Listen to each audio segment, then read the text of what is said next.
3층에서 들려온 비명소리에 이수진의 손이 멈췄다. 대리석 복도 한가운데서 걸레를 쥔 채 그녀는 숨을 죽였다. 아이의 비명이었다.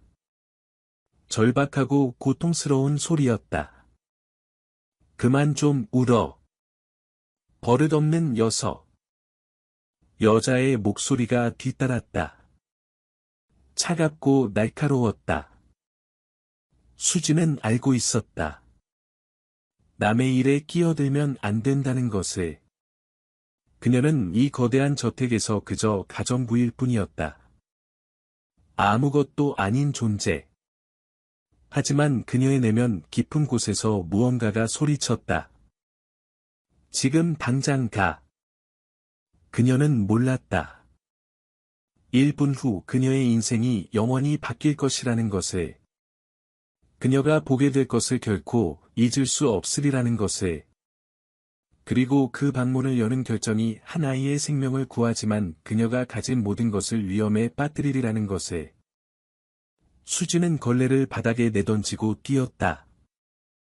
고무 슬리퍼가 광택나는 대리석 위에서 미끄러졌다. 심장이 터질 듯 뛰었다. 그녀는 강민호 회장의 저택에서 일한 지 겨우 3개월이었다. 하지만 그동안 가장 중요한 규칙을 배웠다. 나서지 말 것. 이 집에는 20명의 직원이 있었다. 요리사, 정원사, 경호원 둘, 운전기사, 비서, 가정관리사 김여사, 그리고 수진이 이름도 기억하지 못하는 수많은 사람들. 모두 자기 자리를 알았다. 모두 침묵했고 자기 일만 했다. 특히 주인 가족에 관해서는 강민호, 38세. 건설 제국의 소유주. 뉴스에서 수조원과 영향력이라는 단어와 함께 언급되는 사람. 그의 전 부인 서지은, 이혼 후에도 같은 사교계에 남아있지만 더 이상 저택에 살지 않는 사교계 명사. 그리고 어린 지훈이, 큰 갈색 눈을 가진 5살 소년. 거의 웃지 않는 아이. 수지는 아이 방문에 도착해 노크도 하지 않고 문을 열었다. 그녀가 본 것은 피를 얼게 만들었다. 지훈이의 보모 최유진이 소년의 팔을 잡고 있었다. 그녀의 손가락이 가느다란 손목에 너무 세게 파고들어 주변 피부가 하얗게 변했다. 지훈이는 울면서 빠져나가려 했다. 그의 얼굴에는 눈물이 가득했고 입술이 떨렸다. 유진이 자유로운 손을 들어 그의 어깨를 세게 꼬집었다. 지훈이가 고통의 비명을 질렀다. 피부가 즉시 빨갛게 변했다. 당장 그 아이를 놓으세요. 수진의 목소리가 그녀가 예상했던 것보다 크게 울렸다. 유진이 급히 돌아섰다. 그녀의 얼굴이 분노로 일그러졌다. 그녀는 40대 초반으로 보였다. 단정한 헤어스타일, 명품 정장, 매니큐어. 고급 에이전시의 모범적인 보모처럼 보였다. 하지만 눈은 차갑고 잔인했다. 내가 누군데 여기 난입해? 유진이 쏘아붙였다. 지훈이를 놓지 않으면서. 아이를 놓으라고 했어요.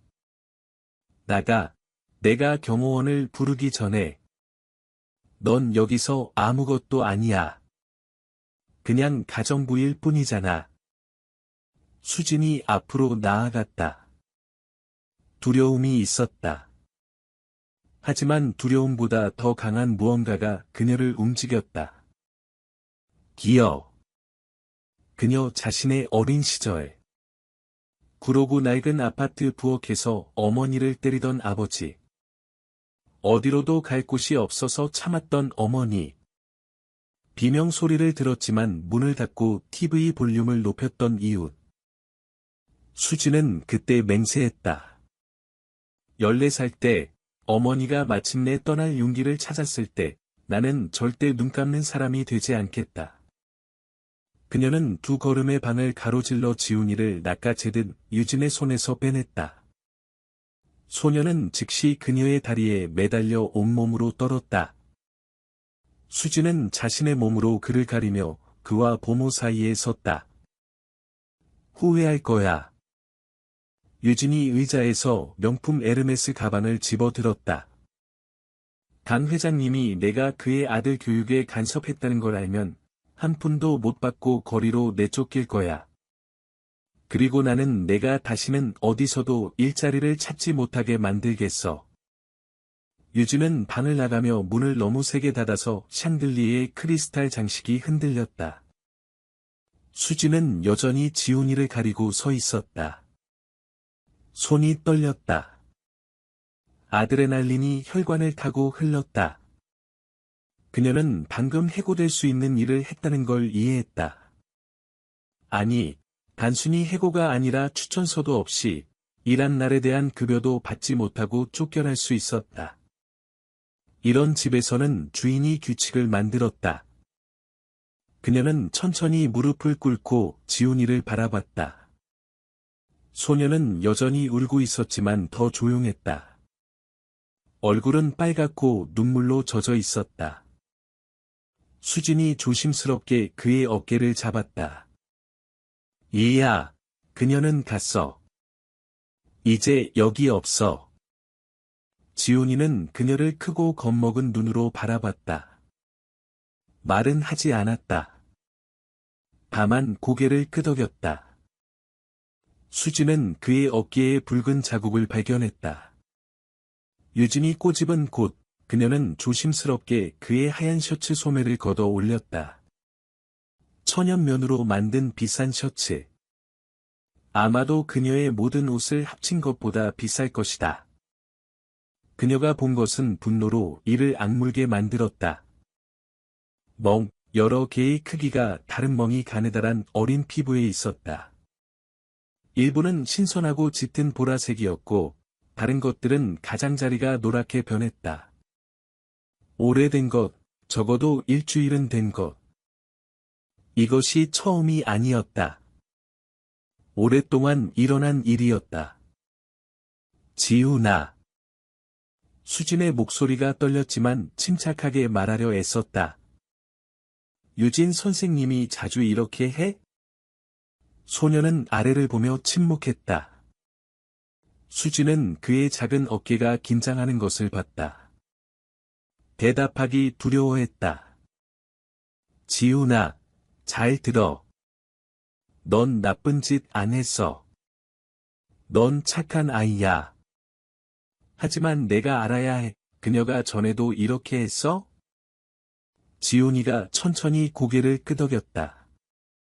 한 번, 두 번, 그러고는 조용히, 거리 들리지 않게 말했다. 선생님이 아빠한테 말하면 엄마가 완전히 떠나서 절대 돌아오지 않는다고 했어요. 부모님이 이혼한 게 내 잘못이래요. 내가 나쁜 아들이래요. 수지는 내면이 고통으로 조여오는 것을 느꼈다. 5살짜리 아이. 겨우 5살인데 어른들이 결혼을 지키지 못한 것에 대해 죄책감을 주입받았다. 폭력에 대해 침묵하도록 협박받았다. 전형적인 학대자의 수법. 피해자를 고립시키고 자신이 잘못했다고 생각하게 만들고 도움받을 사람이 없다고 믿게 만든다. 지훈아, 그건 사실이 아니야. 부모님의 이혼은 내 잘못이 아니야. 알겠니? 그건 어른들의 결정이야. 그리고 유진 선생님이 하는 것, 그건 잘못된 거야. 학대라고 해, 넌 참을 필요 없어. 소녀는 그녀를 절망적인 눈으로 바라봤다. 수지는 자신도 울지 않으려고 간신히 참았다. 하지만 아빠한테 말하면 아빠가 화낼 거예요. 아빠는 항상 바쁘시고 내가 우는 거 싫어하세요. 내 아빠는 널 사랑해. 단지 무슨 일이 일어나는지 모를 뿐이야. 그리고 지금 내가 말해줄 거야. 지훈이가 그녀의 손을 잡았다. 안 돼요. 제발요. 유진 선생님이 누가 알면 아빠한테 내가 거짓말쟁이래요. 이야기를 만드는 나쁜 아이래요. 수진이 그의 작은 손을 꽉 쥐었다. 내가 널 지켜줄게. 약속해. 하지만 우리에겐 증거가 필요해. 이 멍들을 사진 찍어도 될까? 지훈이는 망설이다가 고개를 끄덕였다. 수진은 낡은 삼성폰을 꺼냈다. 최신 모델이 아니었다. 1년 전 세일 때 산 실용적인 것, 카메라를 켰다. 손이 떨렸지만 집중하게 만들었다. 모든 멍을 찍었다. 소매를 더 올렸다. 거기 2개 더, 지훈이에게 돌아서라고 했다. 등의 견갑골 사이에 또 다른 어두운 자국. 끝났을 때 10장의 사진이 있었다. 선명하고, 조명이 좋고, 반박할 수 없는 증거. 그녀는 시계를 봤다. 난 12시. 강민호 회장은 보통 저녁 8시 전에는 집에 오지 않았다. 때로는 9시. 종종 집에서 자지도 않고 긴 협상 후 강남 아파트에 머물렀다. 수지는 전화기를 꺼내 직원 연락처 목록에서 그의 번호를 찾았다. 첫 출근 날 가정관리사가 준 것, 전화를 걸었다. 긴 신호음. 3, 4, 5. 받지 않을 거라고 생각했을 때 7번째 신호에서 그의 목소리가 들렸다. 건조하고 사무적이고 조급했다. 네. 강 회장님, 이수진입니다. 저는 여기서 가정부로 일하고 있습니다. 침묵. 배경소음이 들렸다. 목소리들, 지나가는 차 소리. 그는 거리 어딘가에 있었다. 네. 무슨 일이죠? 그의 직설적인 어조는 기분 상하게 할 수도 있었지만 수지는 소심하지 않았다. 그녀는 들리려면 소리쳐야 하는 가정에서 자랐다. 매우 긴급합니다. 지훈이에 관한 일입니다. 집에 오셔야 합니다. 지금요. 이번에는 침묵이 더 길었다. 배경 소음이 줄었다. 그가 더 조용한 곳으로 이동했다. 내 아들에게 무슨 일이죠? 목소리가 변했다. 걱정. 진짜, 진심 어린. 그럼 그는 무감각하지 않다고 수지는 생각했다. 그저 매우 바쁘고 자기 집의 현실과 동떨어져 있을 뿐. 보모 최유진 씨가 지훈이에게 고통을 주는 걸 봤습니다. 손목을 세게 잡고 어깨를 꼬집었어요. 지훈이가 울었고요. 소매를 올렸을 때 멍을 봤습니다. 오래된 것들. 처음이 아니에요. 반대편의 침묵은 귀청을 찢을 듯했다. 그러고는 지금 지훈이는 어디 있어요? 저와 함께 그의 방에 있습니다. 안전합니다. 보모는요? 떠났어요. 15분 전에 방에서 뛰쳐나갔어요. 제가 후회할 거라고 했고요. 당신과 지훈이는 그의 방에 있으세요. 안에서 문을 잠그세요. 20분 후에 도착하겠습니다. 그리고 이수진 씨. 네. 감사합니다. 지나치지 않아줘서. 그가 끊었다. 수지는 전화기를 내렸다. 손은 여전히 떨렸지만 이제는 안도감 때문이었다. 그가 믿었다. 그가 오고 있다. 지훈이는 안전할 것이다. 18분이 지났다. 수지는 차가 저택에 도착하는 소리를 들었다. 문이 닫히는 소리, 대리석 위에 빠른 발걸음. 그러고는 아이 방문을 두드리는 소리. 이수진 씨, 저예요. 문 여세요. 그녀가 문으로 가서 열쇠를 돌렸다. 강민호 회장이 폭풍처럼 방으로 들어왔다. 키가 크고 어깨가 넓었으며 비싼 검은색 정장을 입었다. 얼굴은 창백하고 턱은 굳어 있었다. 시선이 즉시 지훈이에게로 향했다. 아빠. 지훈이가 침대에서 뛰어내려 그에게 달려갔다. 민호는 무릎을 꿇고 아들을 품에 안았다. 너무 세게 안아서 수지는 그의 어깨가 떨리는 것을 봤다. 울지 않으려 애쓰고 있었다. 괜찮아, 아들. 아빠가 여기 있어. 다 괜찮을 거야. 지훈이가 그의 어깨에 얼굴을 묻고 울었다. 조용히가 아니라 터져나오듯. 마치 댐이 무너진 것처럼. 민호는 그의 등을 쓰다듬으며 반복했다. 아빠 여기 있어. 아빠 어디도 안 가. 지훈이가 조금 진정되자 민호는 조심스럽게 그를 떼어내고 눈을 들여다봤다. 아들아, 어디가 아픈지 봐야 해. 아빠한테 보여줄 수 있어? 지훈이가 고개를 끄덕였다. 민호는 그를 침대에 올리고 검사하기 시작했다. 모든 멍, 모든 자국. 수지는 그의 얼굴이 변하는 것을 봤다. 처음에는 충격, 그 다음은 분노, 그러고는 무섭고 차가운 결연함. 이것은 단순한 아버지가 아니었다. 문제를 해결하는 데 익숙한 사람이었다. 그리고 지금 그는 자신의 인생에서 가장 큰 문제를 보고 있었다. 검사를 마쳤을 때 그는 다시 지훈이를 안았다. 그러고는 수진에게로 돌아섰다. 일어서서 가까이 다가왔다. 수진은 본능적으로 한 발 물러섰다. 그는 매우 키가 컸고 이렇게 가까이 서 있으니 조금 무서웠다. 하지만 그는 그녀가 예상하지 못한 것을 했다. 악수를 위해서가 아니라 그냥 그녀의 어깨에 손을 얹고 똑바로 눈을 보며 말했다. 당신이 내 아들을 구했어요. 어떻게 감사해야 할지 모르겠습니다. 전 그냥 지나칠 수 없었어요. 지나칠 수도 있었죠. 대부분은 그랬을 겁니다. 하지만 당신은 하지 않았어요. 그가 손을 치웠지만 시선은 진지했다.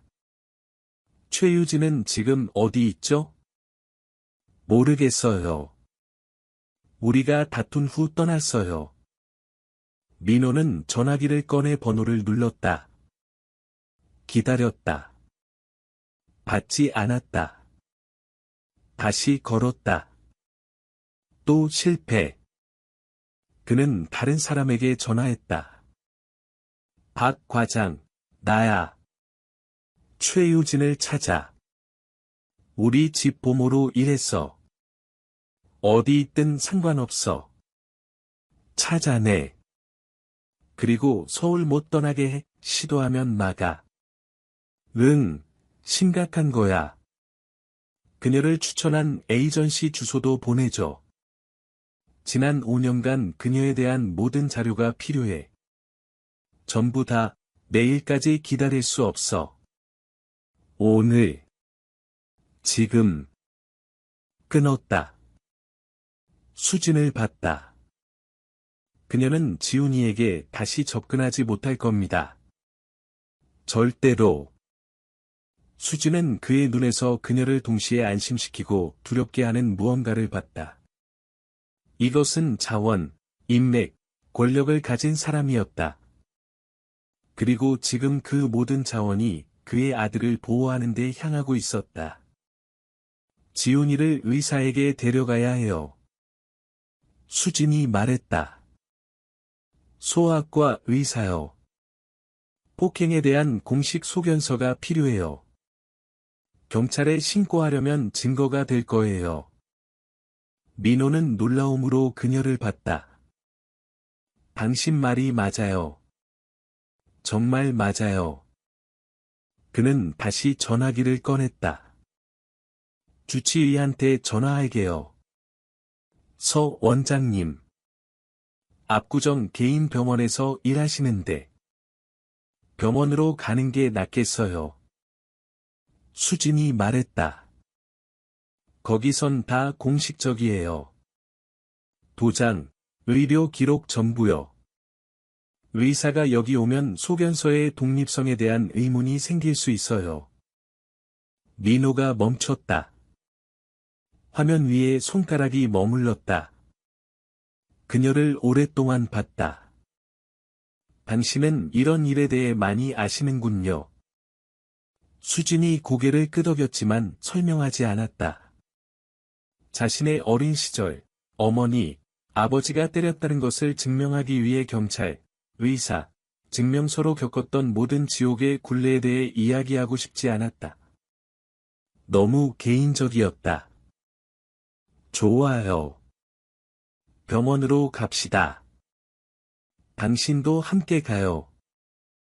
수진이 당황했다. 저요? 하지만 지훈이가 당신을 믿어요. 당신이 옆에 있으면 더 편할 겁니다. 그녀는 소년을 봤다. 침대에 앉아 무릎을 안고 희망의 눈으로 그녀를 보고 있었다. 너무 작고 무방비한. 물론이죠. 가겠습니다. 병원 검사는 체계적이고 전문적이었다. 서준호 원장은 모든 세부 사항을 태블릿에 기록했다. 손상 위치, 크기, 색깔, 대략적인 발생 시기. 의료용 카메라로 사진을 찍었다. 이건 신선해요. 2시간도 안 됐네요. 어깨에 붉은 자국을 검사하며 말했다. 하지만 팔뚝의 이 멍들은 일주일 정도, 등의 것들은 열흘 됐네요. 민호는 창가에 서서 등을 돌리고 있었다. 수지는 그의 어깨가 얼마나 긴장되어 있는지, 주먹이 얼마나 꽉 쥐어져 있는지 봤다.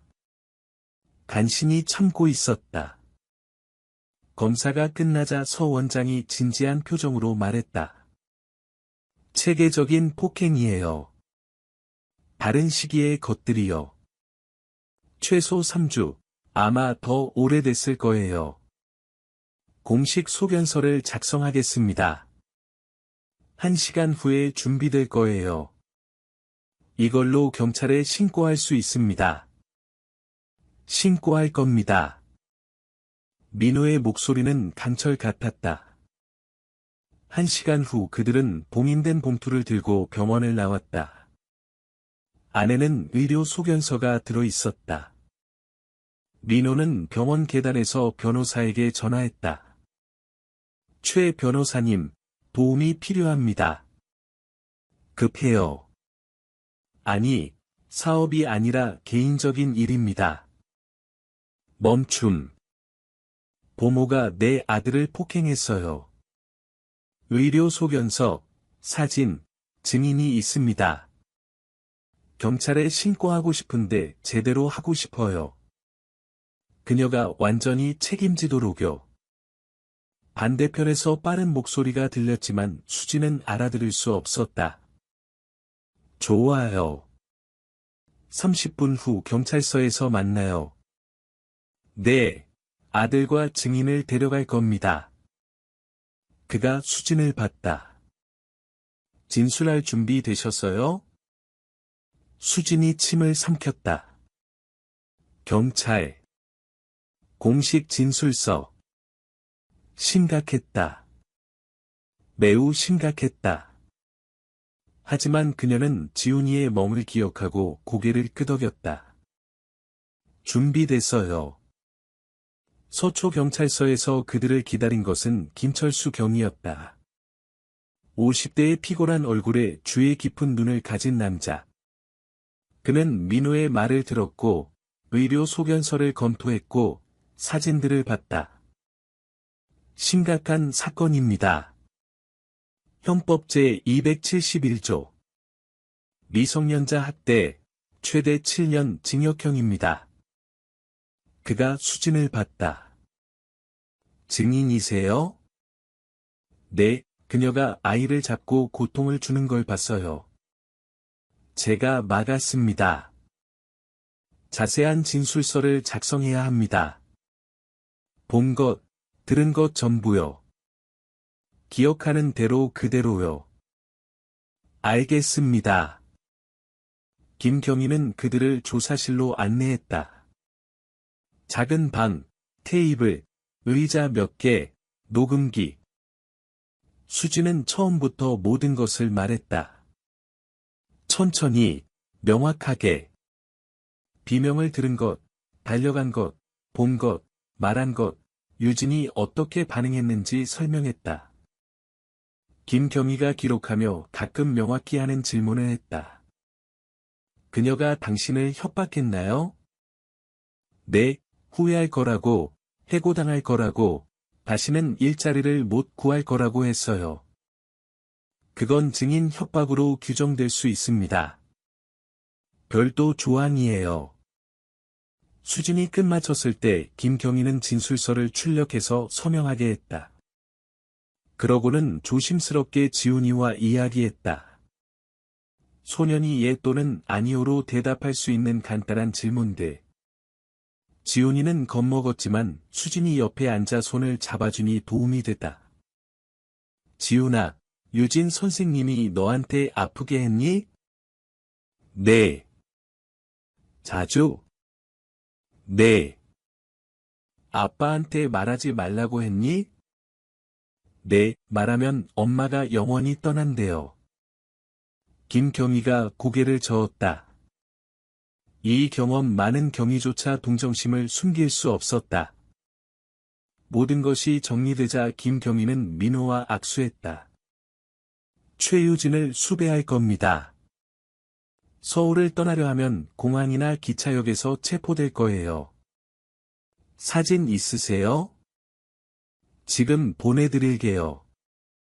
민호가 전화기를 꺼냈다. 24시간 내에 조사를 위해 소환할 겁니다.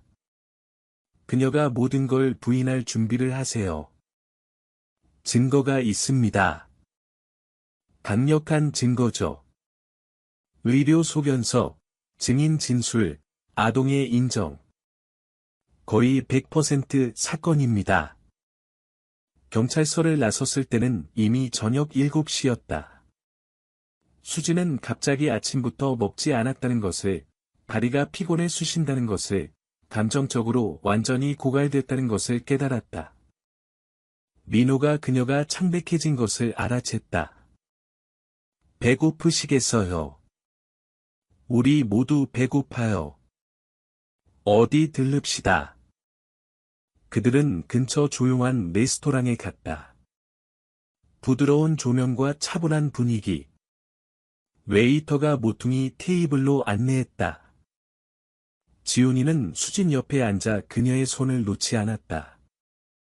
소녀는 분명히 그녀에게 애착을 갖게 됐다. 그를 보호한 유일한 사람. 민호가 지훈이에게는 어린이 메뉴를, 자신과 수진에게는 더 본격적인 것을 주문했다. 음식을 기다리는 동안 그가 갑자기 물었다. 이수진 씨, 왜 두려워하지 않으셨어요? 유진이 당신을 협박했고, 경력을 망치겠다고 했는데, 일자리를 잃을 수 있다는 걸 아셨는데도 물러서지 않으셨어요. 왜죠? 수진은 자신의 손을 봤다. 일하는 손, 짧은 손톱, 집안일로 생긴 작은 흉터들. 많은 더러운 일을 본 손이지만, 오늘 중요한 일을 한 손. 제가 8살 때 이웃이 아버지가 어머니를 때리는 소리를 들었어요. 문 뒤에 서서 비명을 듣고도 아무것도 하지 않았죠. 그냥 자기 집으로 가서 TV 볼륨을 높였어요. 그녀가 민호를 올려다봤다. 엄마가 용기를 내서 떠나기까지 6년이 걸렸어요. 6년의 지옥이었죠.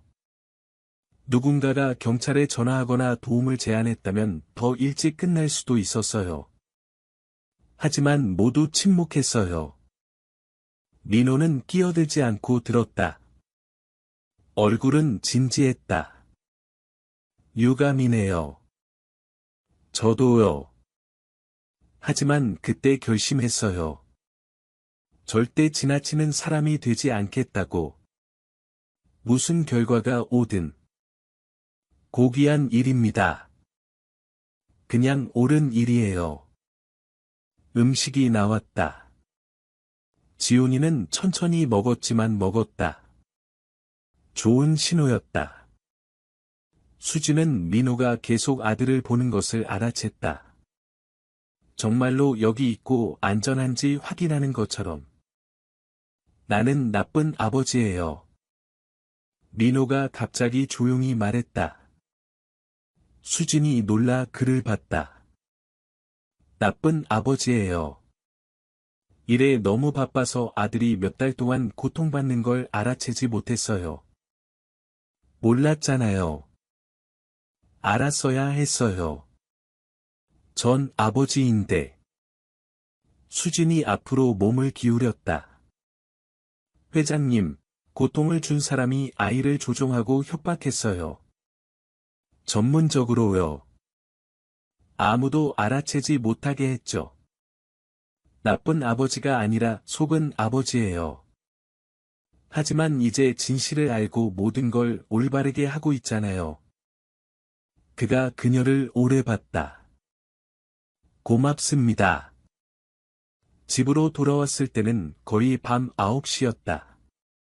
민호는 지친 지훈이를 방으로 데려가 재웠다. 수진이 떠나려 하자 민호가 그녀를 멈췄다. 잠깐만요. 이야기해야 해요. 그들은 거실로 내려갔다. 민호는 위스키를 따랐다. 수진에게는 차를 제안했다.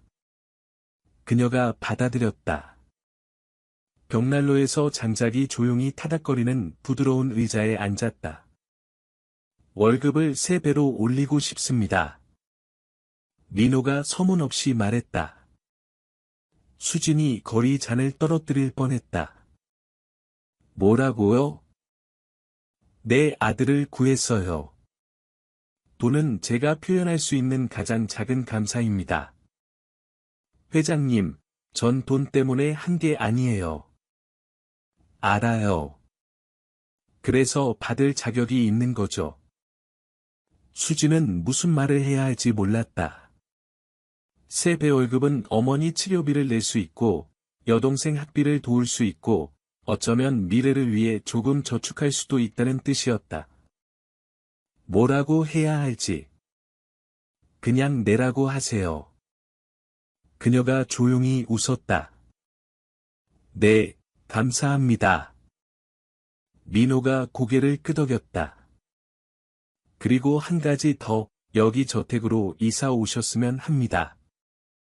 2층에 직원방이 있어요. 지훈이가 당신을 믿어요. 당신이 가까이 있으면 더 편할 거예요. 수진이 당황했다.